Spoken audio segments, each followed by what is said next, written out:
nama saya Praditya Kurniati. Kali ini saya akan membawakan sebuah video edukatif dari sisi psikologi married and family dengan judul pentingnya strategi komunikasi yang efektif dalam pernikahan sebagai upaya meminimalisir masalah dalam pernikahan. Kenapa sih topik itu penting? Jadi pernikahan itu bukan sekedar menyatukan dua individu, melainkan menyatukan dua latar belakang, pola pikir, dan emosi yang berbeda. Tanpa komunikasi yang efektif, perbedaan kecil dapat berkembang menjadi konflik yang besar mengancam keharmonisan rumah tangga. Jadi secara psikologis, komunikasi dalam pernikahan adalah jembatan utama membangun intimasi emosional. Komunikasi tidak hanya terbatas pada pertukaran kata-kata, tetapi juga mencakup nada suara, ekspresi wajah, bahasa tubuh. Menurut teori psikologi pernikahan, kepuasan pernikahan sangat berkorelasi positif dengan kualitas komunikasi antar pasangan. Komunikasi yang efektif terjadi ketika pesan yang disampaikan oleh pengirim dapat diterima tanpa adanya distorsi persepsi. Sayangnya banyak pasangan suami istri yang merasa sudah berkomunikasi, padahal mereka hanya sekedar berbicara tanpa ada pemahaman satu sama lain. Sebelum kita bahas strateginya, mari kita kenali dulu pola komunikasi yang destruktif. Pakar psikologi pernikahan ternama, Dr. John Gottman, menyebutkan ada 4 pola komunikasi berbahaya yang sering memicu perceraian, yang dikenal dengan The Four Horsemen.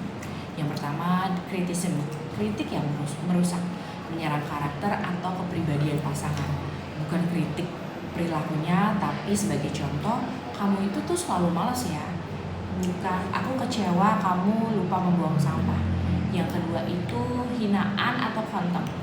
Komunikasi yang didasari rasa benci atau rasa tidak menghargai kepada pasangan seperti mengejek, sindiran pedas, atau memutar bola mata, ini adalah prediktor utama kegagalan pernikahan. Yang ketiga, defensif, membela diri, mencari alasan dan menyalahkan balik pasangan saat dikritik, sehingga masalah tidak pernah selesai. Yang keempat, terakhir, stonewalling atau mogok bicara, menarik diri secara emosional dari interaksi diam seribu bahasa dan menolak untuk berdiskusi.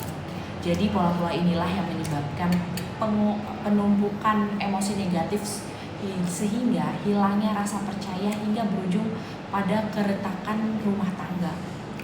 Nah, jadi lantas gimana sih strategi komunikasi ini yang efektif yang dapat kita terapkan untuk meminimalisir konflik pernikahan? Jadi strateginya itu ada 4 dari sisi psikologi pernikahan. Yang pertama itu menggunakan teknik iMessage atau pesan saya daripada menggunakan iMessage yang terkesan menuduh seperti kamu tidak pernah peduli padaku. Gunakan iMessage yang fokus pada perasaan diri sendiri.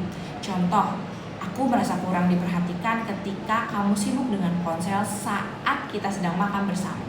Cara ini mengurangi sifat defensif pasangan. Yang kedua, menerapkan active listening.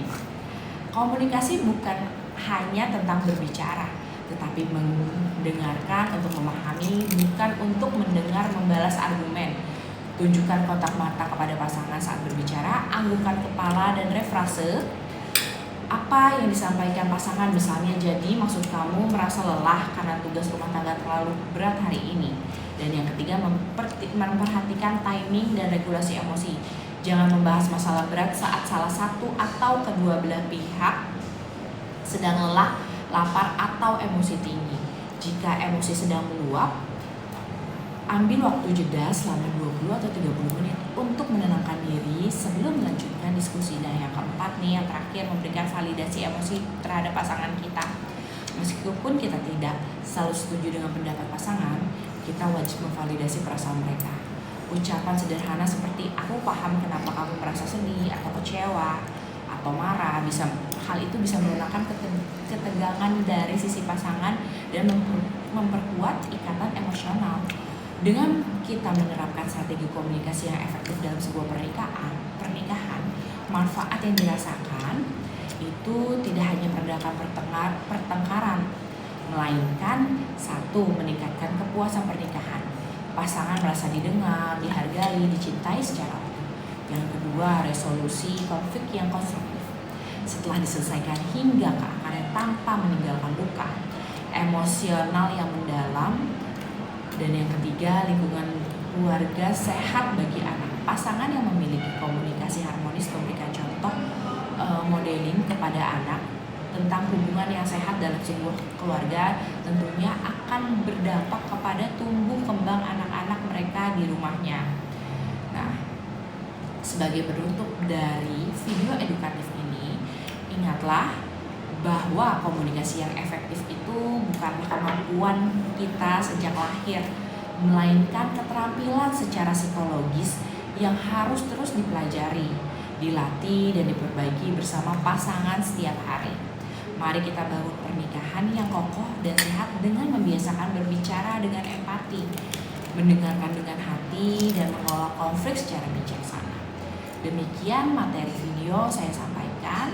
Sebelumnya saya meminta maaf apabila terdapat kekurangan atau kekurang-sempurnaan dalam penyampaian video materi ini. Wabillahi taufiq wal hidayah. Wassalamualaikum warahmatullahi wabarakatuh.